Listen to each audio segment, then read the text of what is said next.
which cannot occur in halo acids.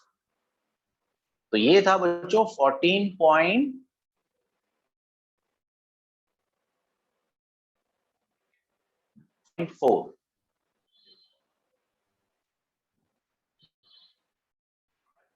अब है बच्चों 14.5.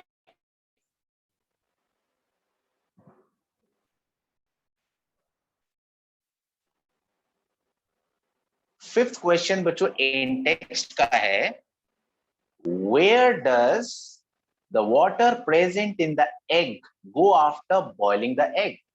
अगर हम एग को बॉयल कर दें तो कह रहे हैं वाटर कहां चला जाता है ना. तो जब हम अंडे को उबालते हैं, अगर हम कच्चा अंडा निकालें तो उसमें से लिक्विड निकल, एग को बॉयल करते हैं तो वो वाटर कहां चला जाता है. ये बेसिकली बच्चों डीनेचरेशन ऑफ प्रोटीन का एग्जांपल है. Curdling of milk and boiling of water. बच्चों स्क्रीन नजर आ रही है आपको?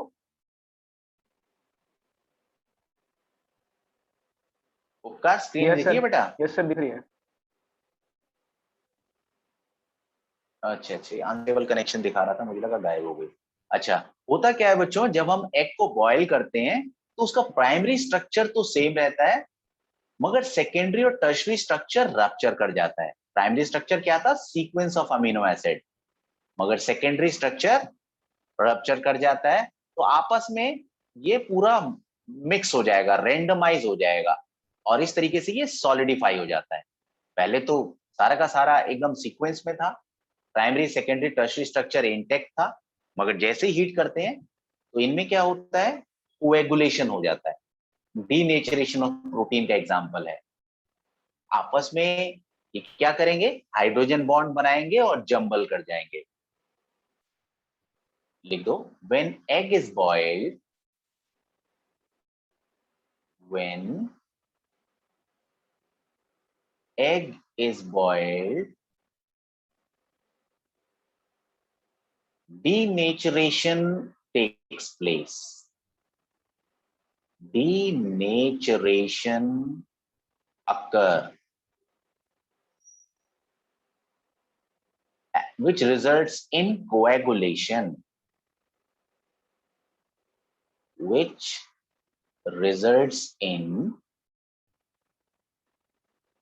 coagulation. And the water present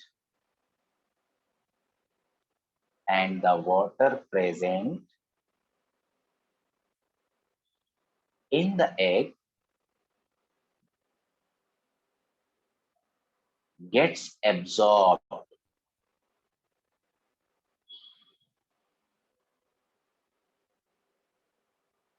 in coagulated protein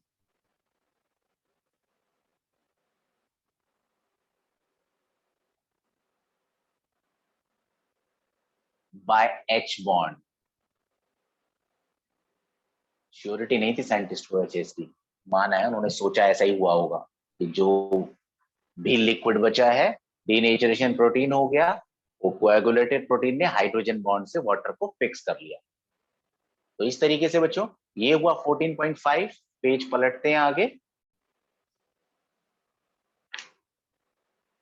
vitamin तो नहीं है बच्चों.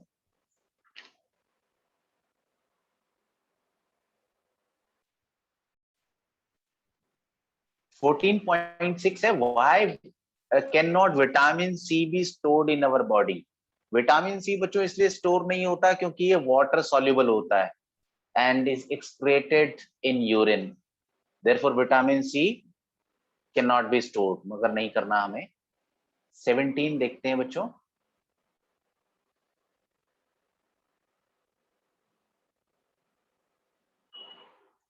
What product would be formed when nucleotide of DNA containing thiamine is hydrolyzed?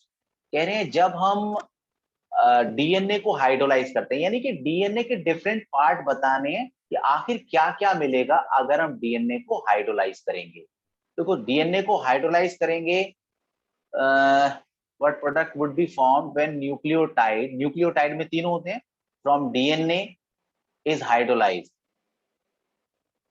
देखो क्या क्या मिलेगा बच्चों। पहले तो बेस की बात करें, बेस कौन कौन से होते हैं इसमें, थायामिन, एडिनाइन, साइटोसिन, गुएनाइन। अच्छा आगे शुगर में आ जाते हैं, डीऑक्सीराइबोस और phosphoric acid.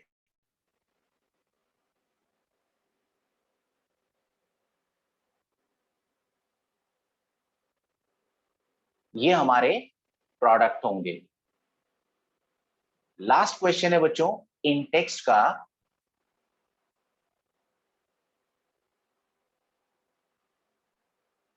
when RNA is hydrolyzed,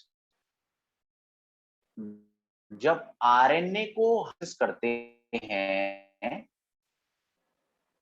there is no relationship among the quantities of different base.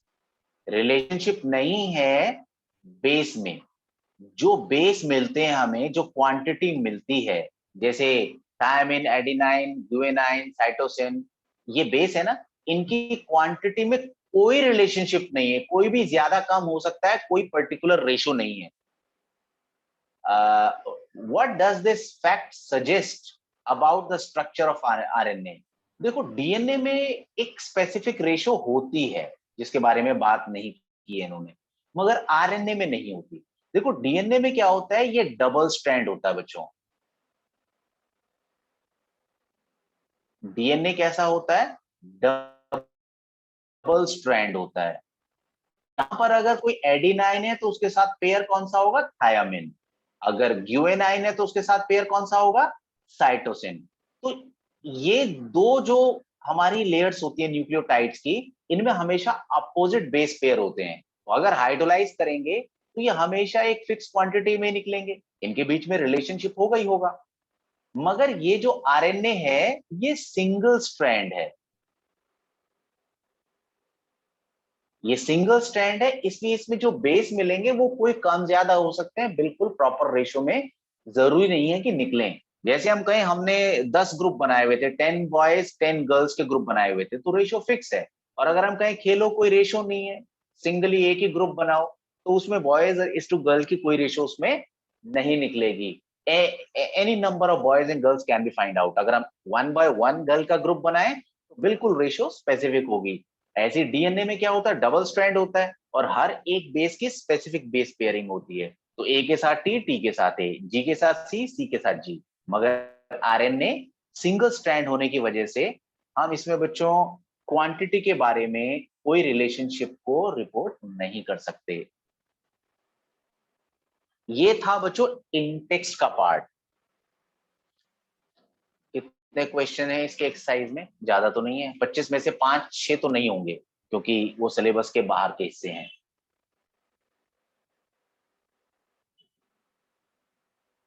सबसे पहला एक एक लाइन के हैं बच्चों शुरू के क्वेश्चन। पहला क्वेश्चन है मोनोसेचेराइड किसे कहते हैं? What are मोनोसेचेराइड्स?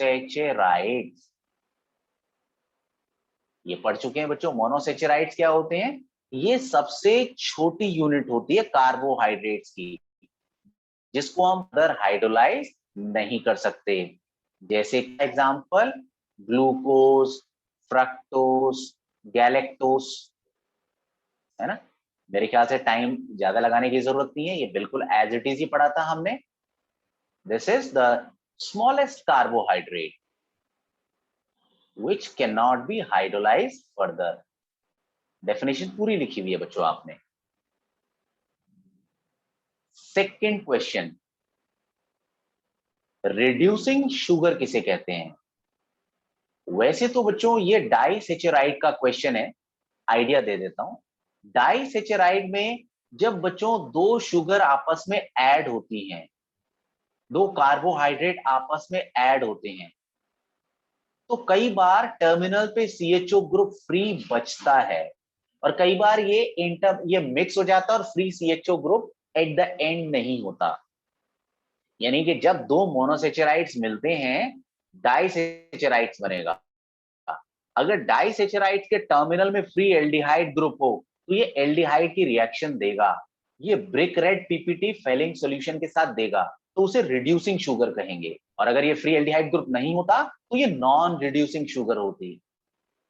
1 मिनट एक्स्ट्रा लिया, सिलेबस से डाइसेचराइड बाहर है, मगर क्या पता कौन सा क्वेश्चन डाल दे, इसलिए आधा आधा मिनट उस चीज को दे रहा हूं मैं। Sugar with free aldehyde group, sugar with free aldehyde group क्या करेगा ये, and give brick red PPT, brick red PPT with falling solution.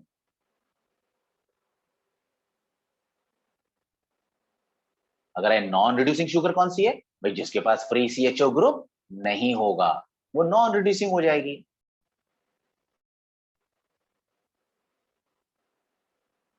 इसके बाद है बच्चों 14.3। 14.3 क्वेश्चन है, main function of carbohydrates in plant.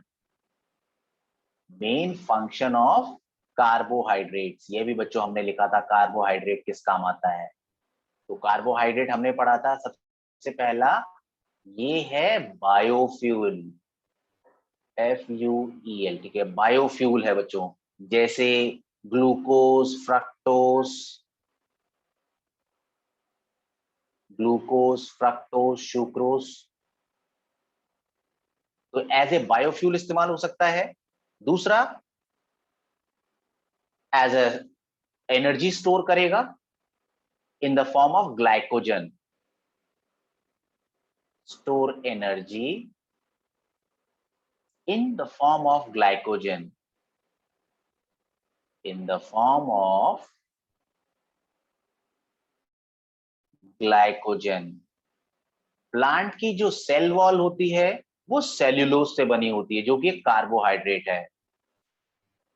Cellulose forms cell wall of the plants. Cellulose एक carbohydrate है बच्चों। हम पॉलीसेचेराइड सिलेबस से बाहर था, इसीलिए ये चीजें कई ऐसी हैं कि जिनको हमने स्ट्रक्चर ड्रॉ नहीं किया है। और बच्चों इंडस्ट्री के अंदर कार्बोहाइड्रेट का इस्तेमाल टेक्सटाइल, पेपर, अल्कोहल बनाने में होता है। Used in textiles, paper and alcohol industries.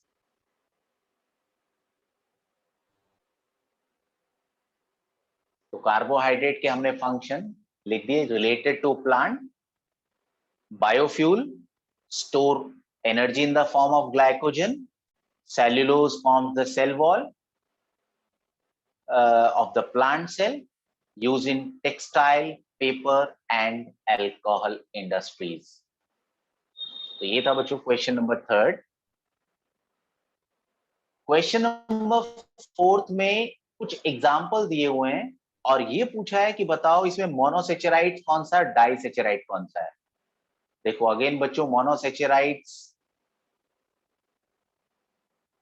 एक तरफ लिख देता हूं, डाइसेचेराइड्स एक तरफ लिख देता हूं, फिर पढ़ता हूं और उनको क्लासिफाई करते हैं। मोनोसेचेराइड जो दिया है बच्चों, एक तो है राइबोस, 2-डीऑक्सीराइबोस, अलग अलग कर रहा हूं बच्चों अपने आप ही में, गैलेक्टोस एंड फ्रक्टोस। गैलेक्टोस का तो स्ट्रक्चर भी नहीं पढ़ा है हमने बच्चों, है भी नहीं हमारे सिलेबस में। ये सिंगल यूनिट होती है, जबकि डाइसेचेराइड है माल्टोस, 2 मोनोसेचेराइड से मिलकर बना हुआ है, और लैक्टोस। लैक्टोस तो हमने ग्लूकोज, इसका हाइड्रोलिसिस प्रोडक्ट भी पढ़ा था बच्चों, कहां चला गया। हाँ, लैक्टोस, 2 मोनोसेचेराइड मिलकर लैक्टोस बनाते हैं। तो मोनोसेचेराइड्स राइबोस, 2 डीऑक्सीराइबोस, गैलेक्टोस, फ्रक्टोस हैं, और डाइसेचेराइड्स हैं हमारे माल्टोस और लैक्टोस। एक एक लाइन के आंसर है बच्चों, बड़े नहीं है इसमें। कह रहे हैं what do you understand by glycosidic linkage. Again अगर मैं कहूं तो ये भी सिलेबस में नहीं होना चाहिए। जब दो मोनोसेचेराइड्स आपस में मिलते हैं, ये देखो ये रिंग वाला मैं एक बना दिया, ये दूसरा बना दिया, ये कंडेंस होंगे जब डाइसेचेराइड्स बनाएंगे तो ये लिंकेज बनेगी इसके बीच में। रफ बनाया बच्चों मैंने बिल्कुल, ये है ना, ये लिंकेज जो दो मोनोसेचेराइड्स को जोड़ेगी, ये लिंकेज हमारी ग्लाइकोसिडिक लिंकेज है। इस बच्चों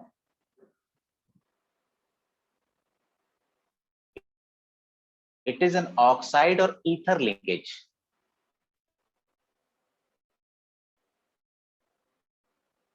which connects two monosaccharides, which connects two monosaccharides।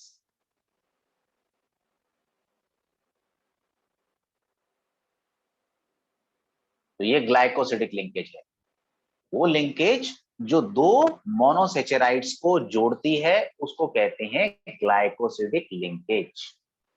14.6 तो बिल्कुल भी नहीं है सिलेबस में, बिल्कुल पढ़ने की जरूरत ही नहीं है। 14 लास्ट क्वेश्चन, ये भी सिलेबस में नहीं है। क्वेश्चन क्या है, सुक्रोज के हाइड्रोलिसिस से क्या मिलेगा और लैक्टोज के हाइड्रोलिसिस से क्या मिलेगा। कहने का मतलब ये डाइसेचेराइड्स हो गए एक तरीके से, मगर डाइसेचेराइड्स पॉलीसेचेराइड्स तो है ही नहीं। तो चलो खैर लिख लेते हैं, सुक्रोज से मिला था बच्चों हमें ग्लूकोज और फ्रक्टोज,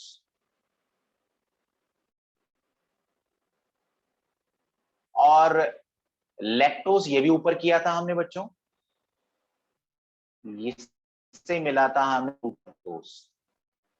पहले ये आते तो थे क्वेश्चन इस तरीके के, मगर पता नहीं सिलेबस में इस बार मेंशन ये नहीं किया हुआ। मगर फिर भी बच्चों जो एक एक नंबर का है इसको पढ़ना जरूर, जो मैं यहाँ पर आपको बता रहा हूँ। तो यहाँ तक बच्चों आप करके वैसे आप क्या चाहते हो बच्चों, क्योंकि मेरे ख्याल से मुश्किल से आधा घंटा भी नहीं लगेगा, अभी 15-20 मिनट लगेंगे। आप पी ब्लॉक चाहते हो पहले या अल्कोहल करना चाहते हो, कि कौन सा चैप्टर पहले होना चाहिए, तो सोच के बता देना मुझे। सर अल्कोहल करवा दो, पी ब्लॉक लास्ट में ही कर देंगे। अच्छा बेटा, चलो ठीक है फिर, चलो मिलते हैं फिर नेक्स्ट क्लास में। नोट हो गया? Yes sir, bye. ठीक है, बाय बेटा।